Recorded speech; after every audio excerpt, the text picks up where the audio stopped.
Thank you very much and welcome. I'm Father Mitch Pacwa and welcome to EWTN Live, where we bring you guests from around the world. And tonight we'll be talking with Damon West, a talented young man who had it all, lost it all, and by the grace of God lived to tell about it. It's a conversion you don't want to miss. But before we get to that, let's talk to EWTN's own John Elson about a new interesting program on EWTN. John?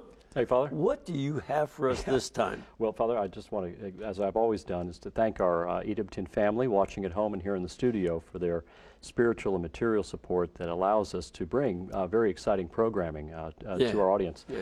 The program I'd like to talk about briefly tonight is called The Penultimate Curiosity, which will premiere this Friday at 8 p.m. Eastern here in the U.S., and then that's part one, and part two will air the following Friday, May 3rd, and also at 8 p.m. Eastern.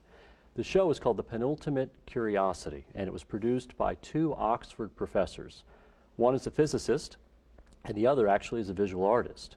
And what they did is they traveled around the world to present a history of religion, a history of science, and a history of the very close and important relationship and collaboration, if you will, the dialogue between religion and science. So it's a fascinating program and very, very important program, because today we're living in times of what we can call the new atheism, where people argue that an increase in rationality necessarily creates a decrease in religious belief, which of course has not been the case throughout our human intellectual history. There's a beautiful quote that the producers talk about outside the Cavendish Laboratories, which is a very famous scientific laboratory in Cambridge, England. And the quote, again, on a scientific laboratory, quotes from Psalm 111, "Great are the works of the Lord, studied by all who delight in them." And so what these producers have presented is that many scientists throughout our history have done their scientific work as an expression of their religious faith. An example of that would be the Franciscan friar Francis Bacon, who in the 12th century advocated for a scientific method to help us understand the rationality of God and that God is the creator of all things. So when can we take a quick clip? Please go ahead. Please. Why don't we take a look at that? How do science and religion relate to one another? They express themselves in such different ways that it seemed to make sense for a scientist and an artist to try and investigate that question together. Our search for answers will take us on a journey across Europe, Asia, and Africa, tracing the history of science from prehistory and ancient Greece through Islam and the Renaissance, looking both at the connections and the disagreements. Human beings seem to reach out beyond the horizon of the visible world in order to try and make sense of it as a whole. You could describe it as ultimate curiosity.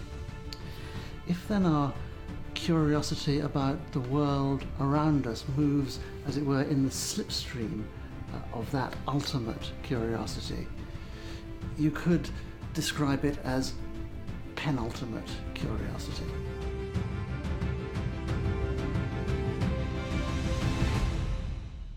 Yeah, I saw this documentary sometime last year, and it's wonderful. It's going to be on Friday, April 26th for part one. That's right. And part two is May 3rd. Both will be at 8 p.m. Eastern Time. And if you go to EWTN.com, they can find out a lot more about it. That's right. Thank you, Father. That's wonderful. Yeah, I look forward to it. John, Thank you. glad that you shepherd this stuff toward us. We're going to be back in just a couple minutes with our guests, so please stay with us.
All right, welcome back. Now, our guest tonight is a young man who seemingly had pretty much everything he could ask for. He had a wonderful family, whom I know, tremendous athletic ability, which I never had, prosperous future career path, didn't have that either, and an addiction to drugs. And that sent him down a very dark and dangerous road, hurt himself, his family, of course, and countless other innocent people who stood in the way of his next high.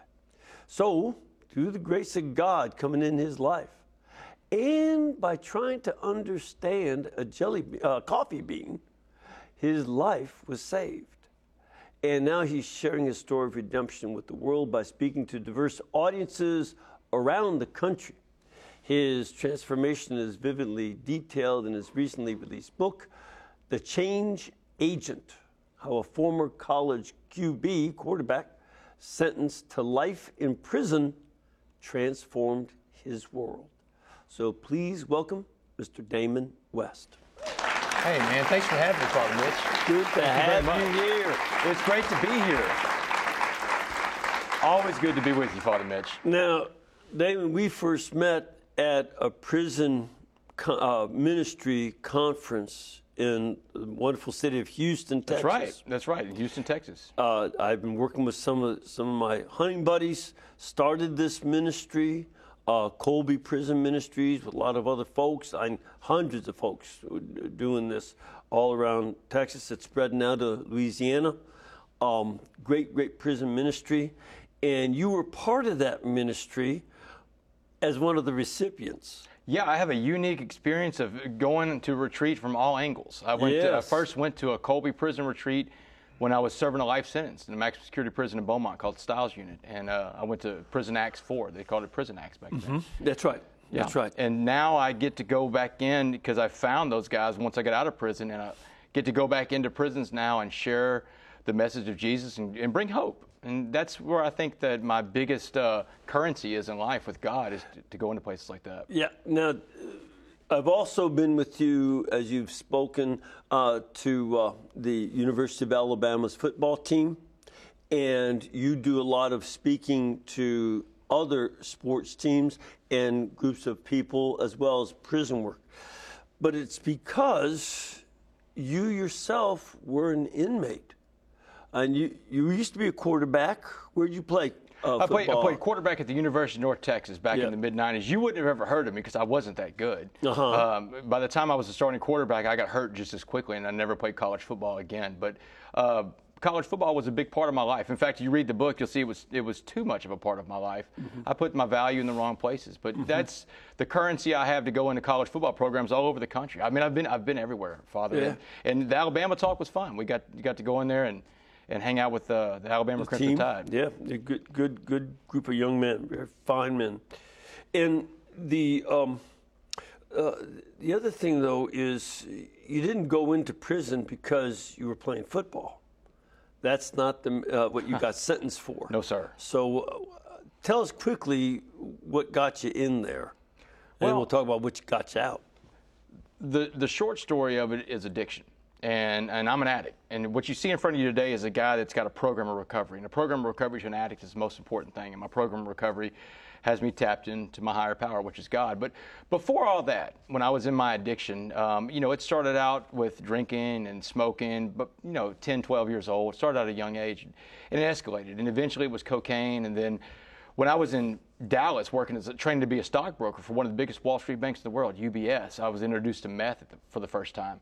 And that was a game changer, Father Mitch, because methamphetamine was something, it's the most evil, most destructive, most addictive drug ever created by man. And I'm telling you, it grabbed hold of me. The first time I smoked it, I was instantly hooked. And I went from working on Wall Street to living on the streets of Dallas. And I'm, homeless. I'm living in different meth houses, and all we do is sit around and get high all day long. And we don't have jobs, and we're looking for our next high. So we start breaking into cars.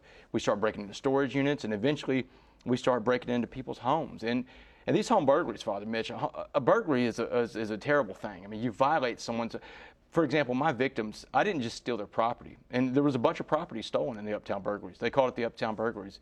in Dallas. But I took these people's sense of security, Father Mitch. Exactly. And I don't know if they ever get that back.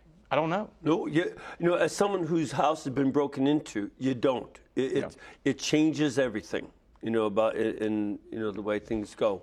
When I lived in Chicago, my house was broken into and stole a car and car keys. All of a sudden you have to lock everything. And it's just, it and really you never does feel change. safe. I mean, do you ever get that back? Yeah, well, I found some ways, yeah. But that's another story. I'm You're probably armed. as mean as some of the other folks that try to break in. But yeah, it does change everything very much. It does. And this, and you still kept getting worse. That was the other thing. As I went through this book, I did one of the recommendations for this book. One of the quotes in the beginning. Yep. And so I read it early on in the galley sheet stage, and it was something to see how, no matter how much you stole, it just got worse and worse for you. This was no way out.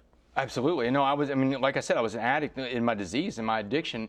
And I was very selfish. Addicts are very selfish when we're in our addiction. And I was terrible. I was a bad guy, Father Mitch. I don't pull any punches with that. You read the book, I'm about as hard on myself as anybody can be because I should be. I mean, I've got to take accountability for the things I did. And my parents, when I was living in Dallas, my parents would call up. They want to know what's going on. And I would lie to them. And when the lies weren't enough, I just quit talking to them.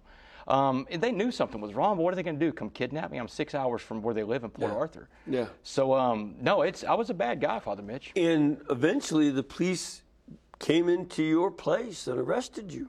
July 30th, 2008. It's a day I'll never forget. And I tell audiences, kids all over the country, church groups all the time, July 30th, 2008 wasn't just the day that the SWAT team came and arrested me in Dallas, Texas. It was the day the SWAT team came and rescued me. God got me out of a situation I couldn't get myself out of. That's right.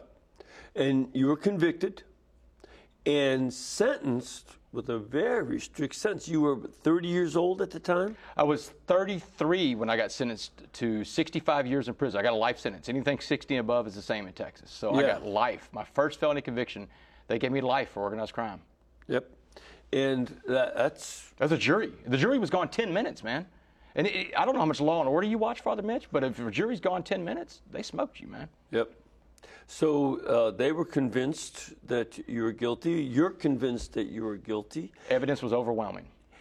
And one of the coolest things that you did was meet another man, an elderly black man, that gave you some advice. That's just been very, very key. Let's talk about that before we go into prison life and then the way out. So right after I get sentenced, my mom and dad get one last visit with me in county jail, and my mom's telling me that debts demand to be paid. And I just got hit with a heck of a bill from the state of Texas. So she said, "Here's the debt you're going to pay to your father and I. We gave you all the opportunity, love, and support to be anything, and you're not repaying us the right way." She said, "You're going to go to prison. You're going to get on God's back like footprints in the sand, like I told you to.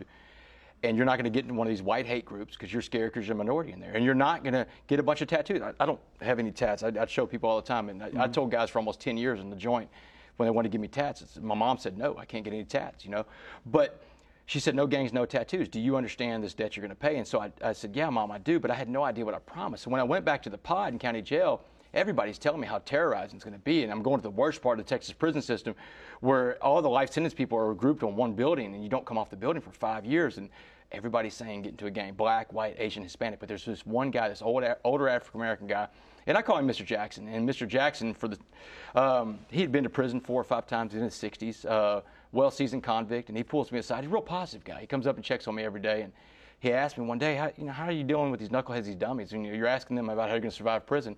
He said, "You don't have to listen to them. You don't have to get into a gang, but you need to understand some things about prison." And that's when he told me. He said, "I want you to imagine prison as like a pot of boiling water." He said, "And anything we put in this pot of boiling water is going to be changed by the heat and the pressure inside that pot." He said, "Wes, I'm going to put 3 things in that pot of boiling water and watch how they change: a carrot, an egg, and a coffee bean." And so he said, "Let's put the carrot in first to the pot of boiling water we call prison." He said, "What happens to the carrot?" I said, "It gets soft." And Mr. Jackson said, "That's right." He said, "The carrot went in hard, but prison changed that carrot quickly. He got beat, he got robbed, he may have gotten raped, and he may have gotten killed." He said, "You do not want to be the carrot in prison." He said, "What about the egg?" I said, "Well, the egg turns hard." He said, "That's right." He said, "The egg had it hard outer shell. Physically, he was protected. He didn't have the same fate as the carrot. But inside, that soft liquid core that he had got hard. His heart got hardened, he said. He said, now he's incapable of giving or receiving love. He said, he is institutionalized. He said, if you become the egg, stay in prison because you're not going to come back as someone your parents recognize. He said, but what about the coffee bean, West? And I had no clue. And so Mr. Jackson said, you know, for a college boy, you're not too smart. He said, the coffee bean, the smallest of these three things, small like you, had the power to go in there and change the entire atmosphere inside that pot. He said, if you were going to survive prison, you had to be like that coffee bean and change the entire atmosphere and the environment around you. Because you boil coffee? Yeah, he said, now you got to change. He said, because the coffee, when you put the coffee bean in, now you got to change the water to coffee.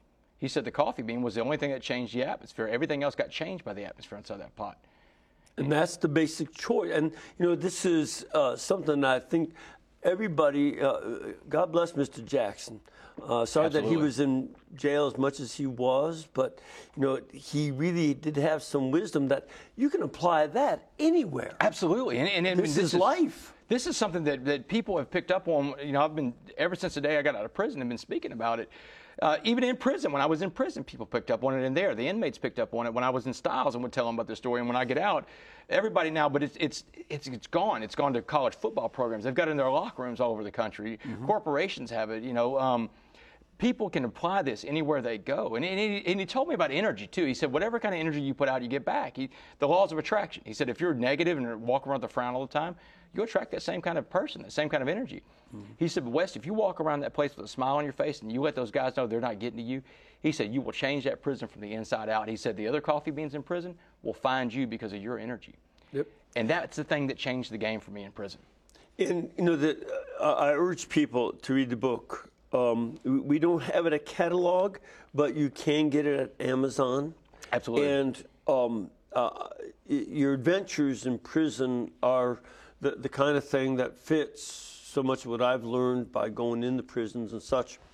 But I think the changes that went on, the fact that you went and you studied law. Sure, yeah, and it's kind of like the necessity is the mother of all invention, right? So. Yep. You're in prison and you have to go and try. There's an axiom in life that I can say for sure is that everybody in prison wants out. And so there's only two ways out. There's through the courts and there's through parole. You're not going over the fence, man. They're going to get you.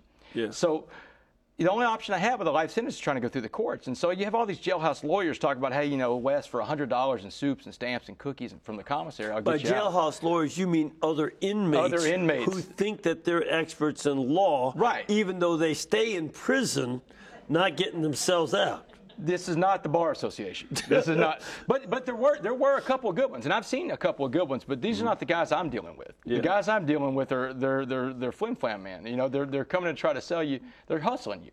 Yeah. So I decided, look. The classic ambulance chaser who's so bad he doesn't even have an ambulance to chase. That's right. In the prison. That's right. But these guys are like kind of like vultures in a way, and I talk about it in the book. So what I did is I decided, you know what, I'm going to have to do this thing myself, this writ of habeas corpus, your grand appeal. So I paid a guy 2 bags of coffee, $5. A guy named, in the book I call him Mr. Winston. I've changed everybody's names for obvious reasons. So I call him Mr. Winston, and we go down to the law library, give him $5, 2 bags of coffee. He teaches me what the law books mean. I don't even know what a Black's Law Dictionary is. I don't know anything. And so I get a 1-day tutorial, and then for 2 months, I study case law, and I write by hand everything I want to do for my writ, and I send it to my mother by snail mail, who lives in the town right next to us. I'm in prison right by where I grew up. And my mother would type it. I mean, she worked so hard that she would type it up, send it back to me, proof it, and then we'd go to the next part of the writ. We did an entire 100-page writ like this. I mean, 2 pages at a time. And after that, when it was done, I submitted my writ, and I sent a copy of it to this man named Mr. Walter Umphrey. And you'll notice the logo I'm wearing, Provost Umphrey Law Firm. And I just sent with a note attached, say, Mr. Umphrey, can you please look at my writ and have one of your lawyers look at it, let me know how bad the Court of Criminal Appeals is going to beat me. And he got back in touch with me through my parents. And he said, hey, look, you put together one heck of a writ for a guy that's never been to law school. When you get out of prison, come see me, man. I got a job for you. And, you know, I walked out of prison November 16, 2015.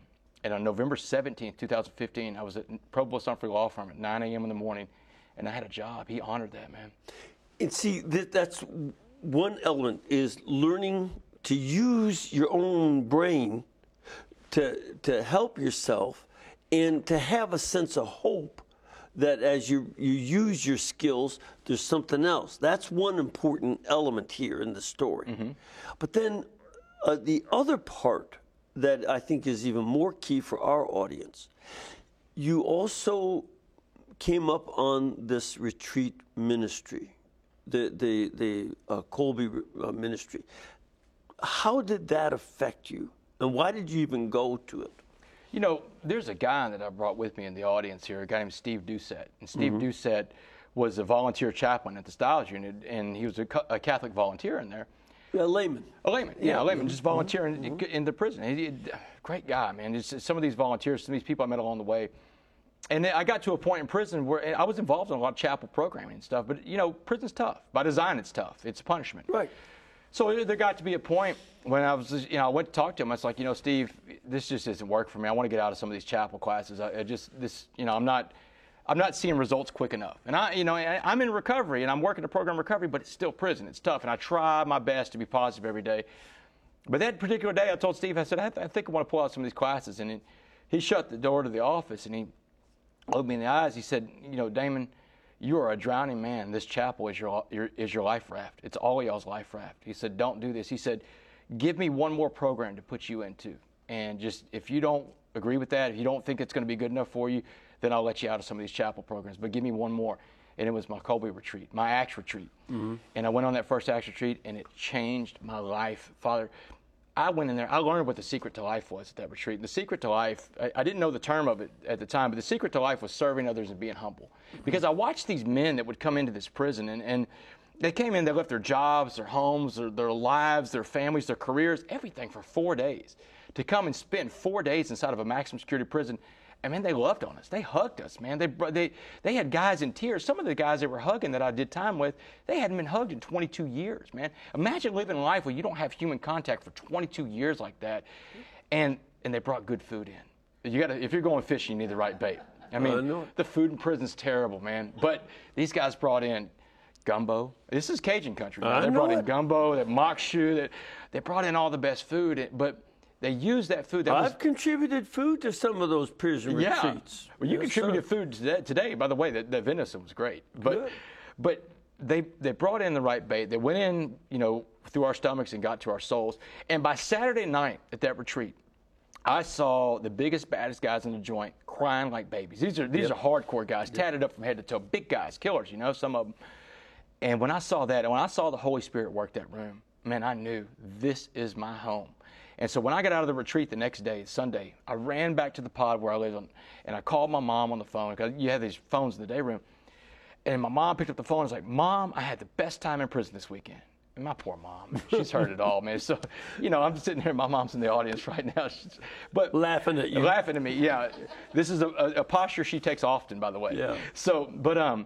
So she said, all right, baby, well, what's the best time in prison? I said, Mom, these guys came in this Acts retreat. She said, I'm familiar with the Acts people around this area. I said, Mom, they loved on us. They said, they're the only people besides you and Dad that will come in here and love on me like that. And I said, Mom, when I get out of prison one day, I've got to find these guys and make these guys my friend, Mom. And she says, you know, baby, I believe you'll do that. You've turned a corner in life. We've seen you change in prison. I believe you'll do that. But what we're not talking about, though, Father Mitch, is that by the time I get out of prison, they're going to probably be dead. Because the guy with the life sentence, you're going to do about 15 years. That's what everybody's pulling around me, 10 to 15 years. And they're aging, you know. So, but God had other plans. And I got out of prison in 7 years and 3 months. And when I got out of prison, I got into the car. My mom, she said, Damon, I got 3 tools that you're going to need to get through this life with. And the first thing she handed me was an iPhone. Now, when I got arrested in 2008, phones had buttons back then. I don't know. You remember that? Remember back when phones had buttons? Well, so, I used to go with the ring. Exactly. So when I go talking to kids at schools, they're like, buttons.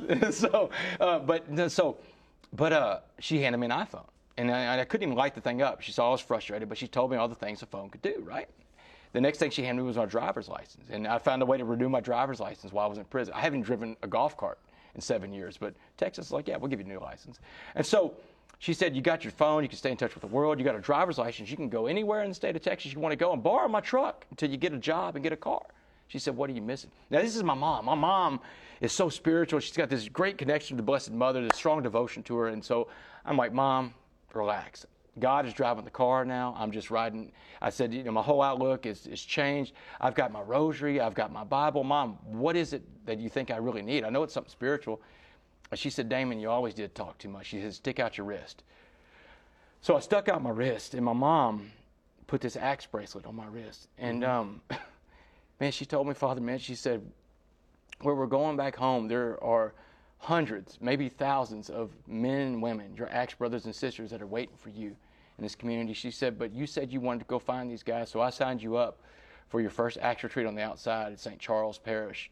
She said, January 14th, you're going to an axe retreat. And that was one of the best gifts my mom could have given me. Because when I went to that first axe retreat, I got to spend 4 days with guys on the outside now. And these guys shared things with me. They shared about their successes in life. People talk about things that are good, but more importantly, they share with me their failures in life and jobs and careers and families, divorce, the things that happen in the course of human life. They shared that with me so I wouldn't have to make those same mistakes. And I have been trying to give back and share that same lesson of being an example of what not to do with everybody I can since then. Yep. This is an important element.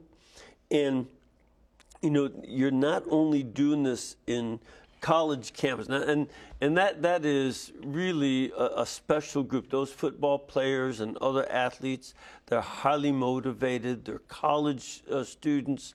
They have great coaching staffs and just wonderful, wonderful folks.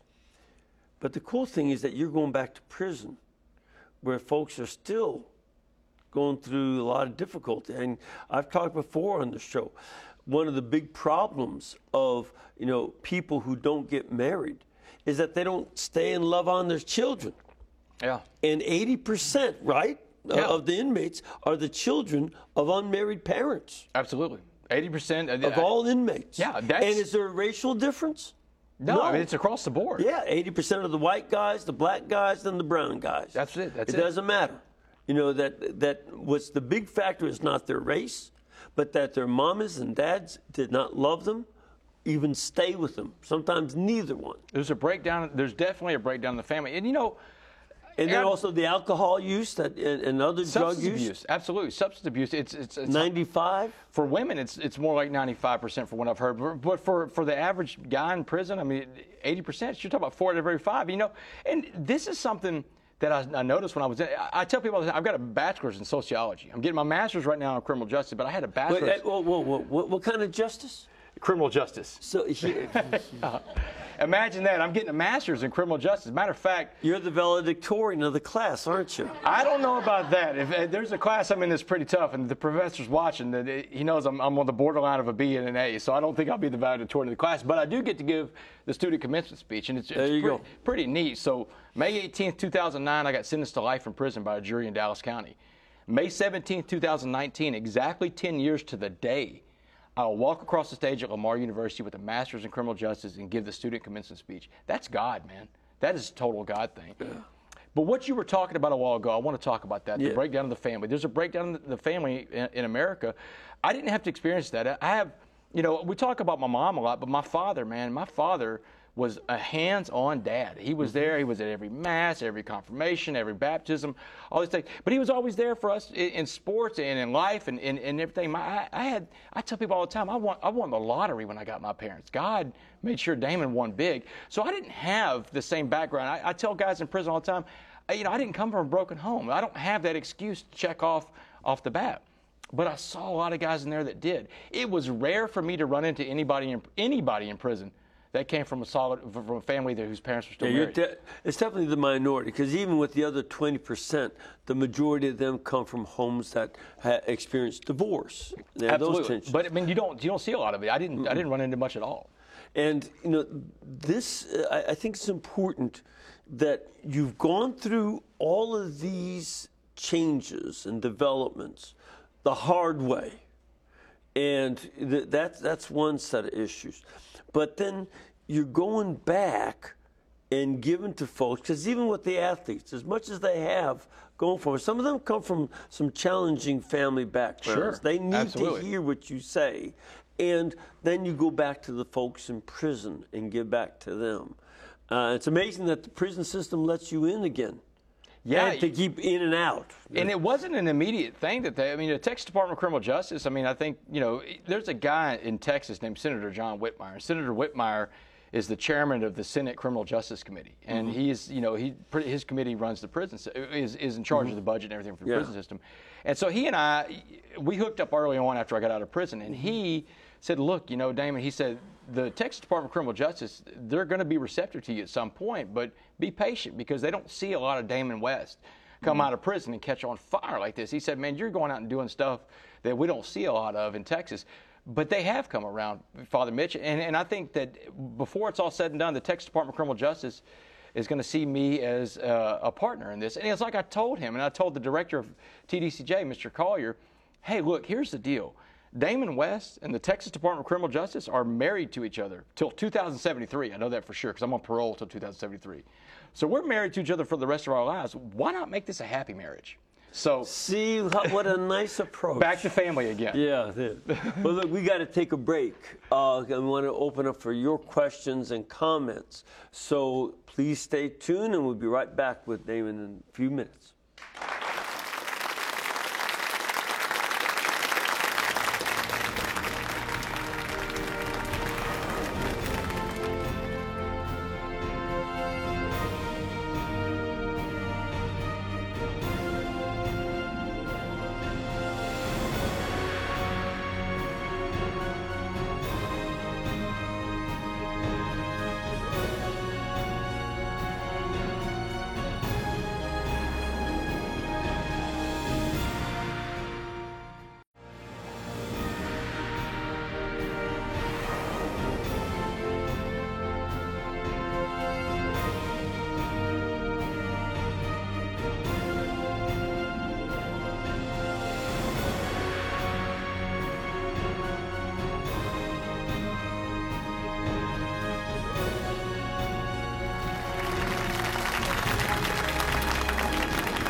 No.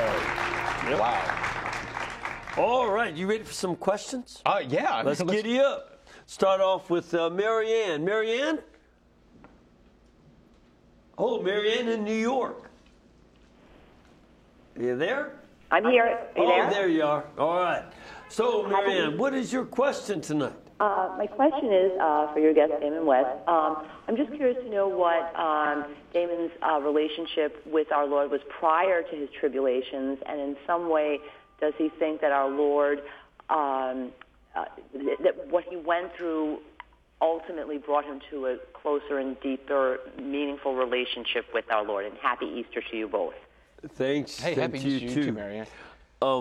So, what was your relationship with God like before you went into all this mess? Great question, and I'll give the Cliff Notes. In my book, I go into a lot of detail about this. So growing up in my home, my mother, like I said, has a strong devotion to Blessed Mother. We grew up in a nice, knit little Catholic home. I'm an altar boy. I make Mass every Sunday from the ages of 6 to 18. I don't think I ever missed a Mass. But when I got to college, the wheels kind of came off. I quit going. I think I went 5 times in 5 years. Those are holidays. They don't count, right? When you just go to holidays. Yeah. They count for the day, but it's not enough. It's not enough. No. That's sort of like saying that eating 5 times a year counts for your diet. No, right. You eat every day. But Marianne, I go into a lot of detail about this in the book, and so my faith was strong growing up as a kid in my home. My mom had a prayer plaque or a cross in every room in the house. She did everything they could. My dad was there at every Mass, every sacrament. But when I got off on my own, I got away from God a little bit. And when I got hurt in college playing college football, I think that's really, I call it a fork in the road. That was a fork in the road where I made a lot of wrong choices. I kicked God out of the car. And to me, it was like, God, if that's the best you can do with the thing I care about the most, then I don't need you. I'll do this myself. And it wasn't until I got thrown into the pressure cooker, that pot of boiling water was prison, that I got really back in touch with God and allowed God to do with me what he wanted to do. And the second part of your question, you're wondering if God kind of put me through all this, if this was part of a plan. I don't know if I understood the question correctly. I'm not sure, but it's something along those lines. Yeah, but and I do. I mean, I don't think anything happens by mistake in God's world, and I think that it was almost like when I walked out of prison, Marianne, that God's kind of tapping me on the shoulder saying, hey, look, Damon, look behind you. I want you to remember what this place looks like, because here's the deal. You're going to work for me now. And as long as you're working for me, you're going to be okay. You don't have to come back. But the minute this becomes about you, Damon West, you're coming back. I put you through this for a reason. Let's go to work. Show everybody what I'm about. I think two things that are very important there. One, what you said about, going off to college and think, I don't need God. I can, I got it. You got the first 18 years now. I got this figured out. I can handle it. And these professors tell me some excuses not to believe in you anyway. So a lot of college people sort of lose their wheels as far as their faith goes. Yeah, it happens. It doesn't happen to all. I mean, it's but it's it like saying happens to plenty. Not all people that grow up without both parents there go to prison, but it happens to some, and you see it. And it happened to me. I was one of those people, but I had a great foundation. That's the thing. I had the best foundation growing up in a nice knit little Catholic home. And through the pain, you got back to it. The second thing too, I think we have to be careful to think, well, God, sort of arranged this. There's one. I love a image that Bishop Sheen used to use. He would say that when we sin, and that using drugs and all, that's a sour note in the symphony of life.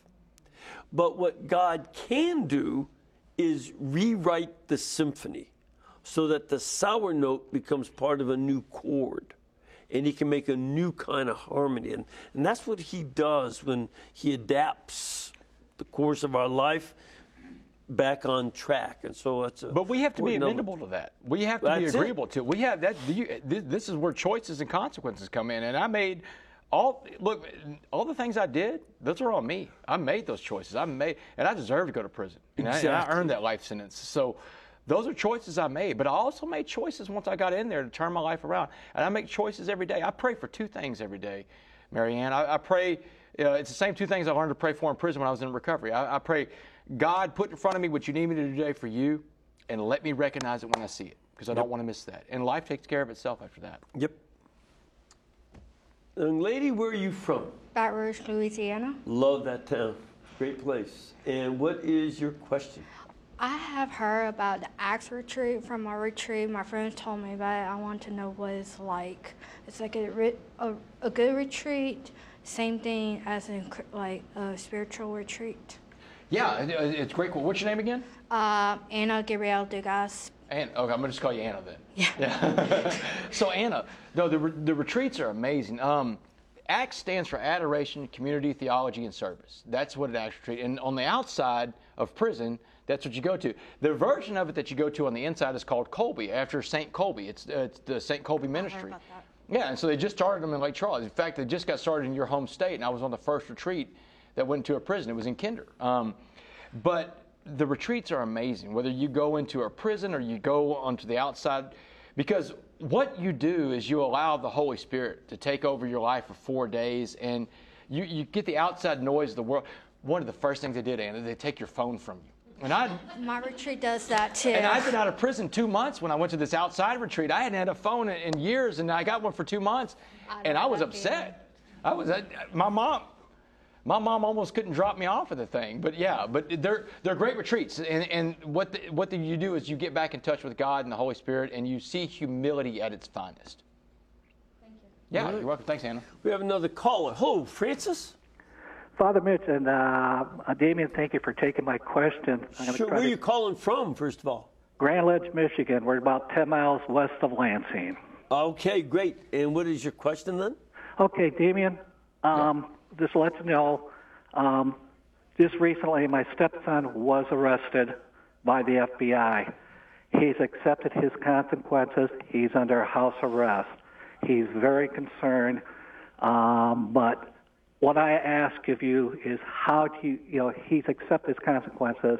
He's trying to be very positive on the situation. I'm not going to get into detail, but how do we talk to this kid? How do we talk to this young man? He's in his 40s, to relate to God, to be like you, to change his life around and really look for God. How can he relate? How can he accept God's plan for him while he heads for prison? Okay, France, first thing before this book right here, The Change Agent, and I tell people all the time, this book should be read, and I'm biased, of course, but I've heard a lot of reviews from it. Should be read by everybody in prison, everybody that's got a family member in prison, everybody that's got someone in addiction, and everybody that's just going through anything in life. Because what it is a blueprint for how to turn it around. And how do you turn it around? Is with God. And it's got to start with that. Francis, your son has got to surrender to the idea that hey, you know what? Whatever I did, I'm going to have to accept the consequences of, but I can't do this. He can't go through prison and come out on the other side and any semblance of a normal person if he thinks he's just going to do it by himself or he thinks he's going to go this alone. He's going to have to go in there and surrender to God, and he's going to have to change his mindset. You know, and I don't know that he's going to prison, but when the FBI arrests you, it's pretty serious. Mm-hmm. So, but he's going to have to change his mindset. He's going to have to quit looking at prison as a punishment and look at it as an opportunity. So the actions that he has had consequences, and he's going to probably go to prison, but it's an opportunity to work on yourself 24 hours a day, 7 days a week, in 3 areas of his life. He needs to get in shape spiritually, mentally, and physically every day. And it's one of the hardest places in the world to get up every day and try to be positive. You know, Francis, I'm working with this guy that got in touch with me named John Gordon. And John Gordon is a motivational speaker and author. And so he writes he sells millions of books, John and I. And so we just wrote a book together called The Coffee Bean. And it's simply because he felt this coffee bean message needed to get out into a bigger platform because it's so powerful. But the coffee bean message is about that whole part of working on yourself every day, spiritually, mentally, and physically. He's going to have to find a way to turn it around. Yeah, and I think reading the book would help him. I don't know, of course, it doesn't matter what he did as far as we're concerned, but to see himself and to see how this is a really tough environment where he's probably going has a lot of people who are tougher than he was. You were a football player and an athlete, but you came across a lot of folks who were tougher than you. And you had to negotiate your way through that. That's part of the story. And so this is where your attitude and your sense of God's presence is going to be very important to get through negotiating this very tough situation. Absolutely. And when you talk about the term negotiating, I mean, that's a heck of a term to put on, too, because we're talking about negotiating something physically and mentally that you've never had to negotiate before. That's right. And that's where... And it's life and death in some cases. It's life and death in some cases, depending on what kind of prison it goes to. I mean, if it's maximum security prison, that's a lot tougher. That's where I went. It's a lot tougher than anything else.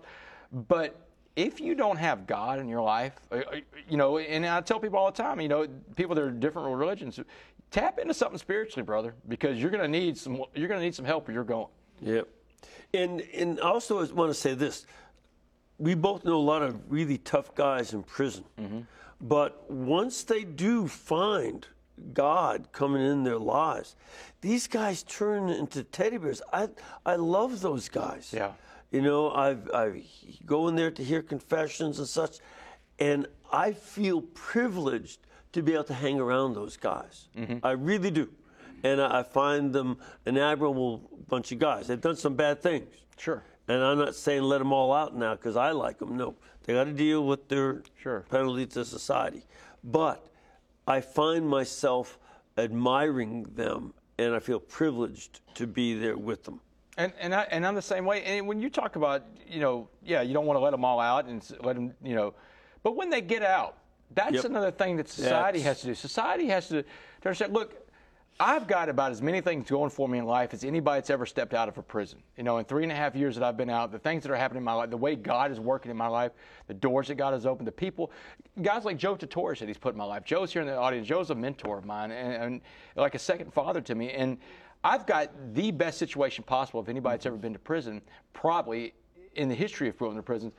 But there are people still that won't accept me, that won't accept the fact that a guy that's been to prison can't come out and have this kind of life, or he doesn't have any value like that, or you know, and that's nonsense. Because here's the deal: how much time is enough to serve? You know, when we see people come out, Matthew 25:36. You know, we talked about this earlier today. My favorite scripture. When I was in prison, you visited me. I mean, That's how we're going to be judged in the end, Father Mitch, how we handle the least of his people, man. And when someone comes out and they're looking for another chance in life, and we've got to, as a society, learn to forgive and move on, man, and help those other people. And that's it, because that's one of the other things that my friends who do the Colby Prison Ministry emphasize.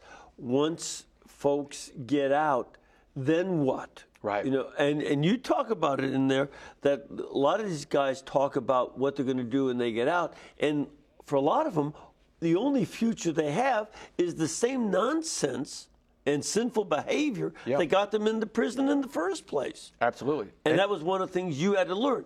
Don't try to go back to what they want to do. You have to figure out what does God want you to do.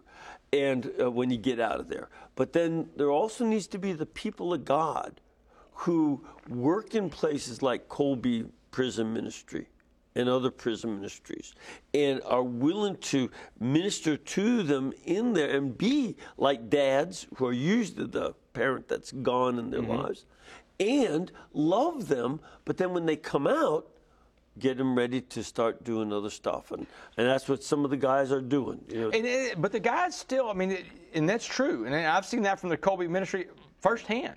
What I've also seen from the Colby Ministry is that they're waiting for more guys like me to come out of prison and say, hey, I'm here, I'm ready to go, use me, let me serve. Yep. And it just doesn't happen enough, Father Mitch. And I tell these guys when I'm inside the prison, look, man, this stuff that helped you get through it while you're in here, you better do the same thing when you get out there. Because just because you walked out and you got out of prison, that doesn't mean all the hardship's over. It gets tougher as it goes on.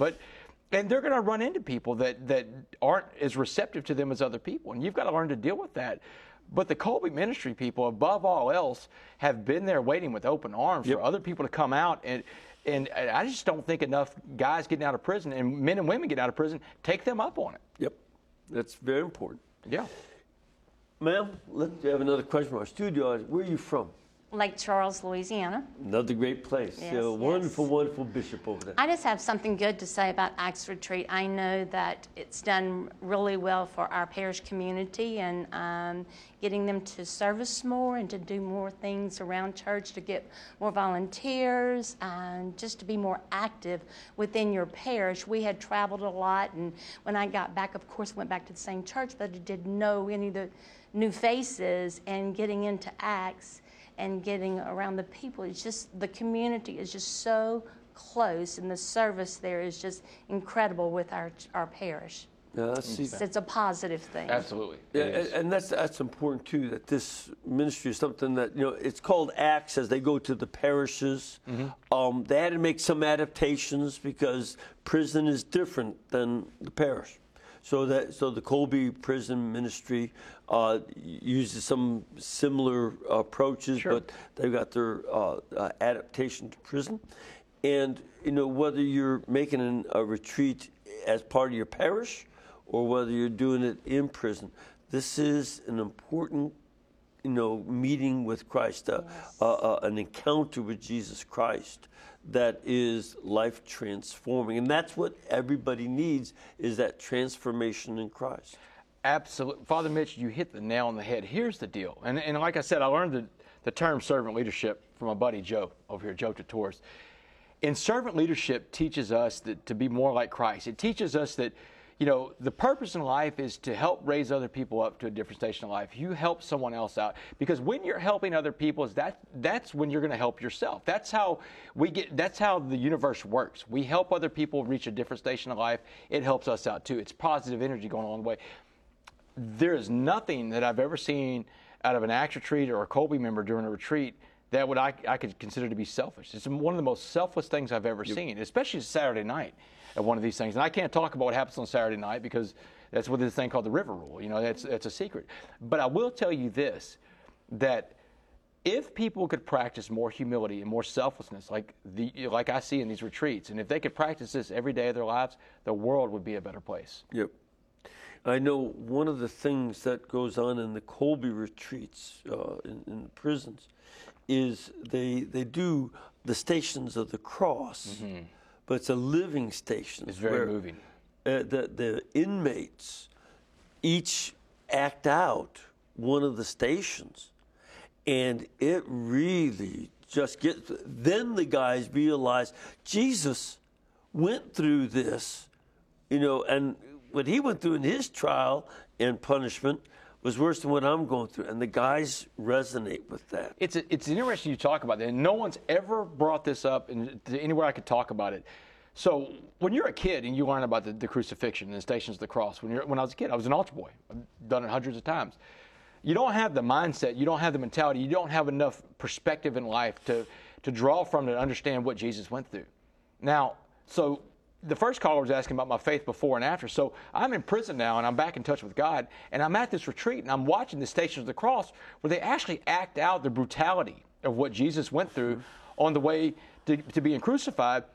But you're inside of a place of extreme brutality when you're watching this. So now you're understanding, oh, wait, this was a lot worse than what I saw when I was 9 years old. This thing got nasty, it got raw, it was uncut, and it gave me a perspective, more of a perspective of what Jesus, how much he suffered on the way to the cross. Because, man, I've been through some brutal stuff in prison, but it's nothing like what you see in Stations of the Cross, and you have the mentality to understand, wow, that was nasty. Yep, and the especially now that we're in this Easter season, as we enter into what he did in his suffering, we realize he didn't just sort of suffer through it and then he's going to write a nice book about it. He did this for us. Absolutely. That's where the unselfishness reaches its pinnacle, when we know that Jesus Christ suffered this for us. Greatest act of humility the world's ever seen. Yeah, where God himself, they didn't even give him his Miranda rights. This is a terrible situation. It may shock you, but not everybody always gets Miranda rights. Well, we'll see what happens with this criminal law degree of yours. The book is called The Change Agent: How a Former College Quarterback Sentenced to Life in Prison has transformed his world. And you can get it at Amazon.com, or check out what Damon's up to in his various social media.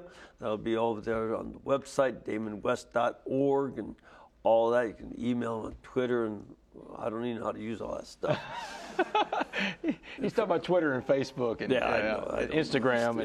I don't. We're all there. You and the president can handle that. Thank you all very much for being here. Appreciate it. And may the Lord bless you and keep you and cause his face to shine upon you, the Father, the Son, and the Holy Spirit. Amen. And we can bring this show to you and all of our other programs because you keep us in between your gas bill, electric bill, and cable bill, so we can pay our bills too. Thank you. God bless.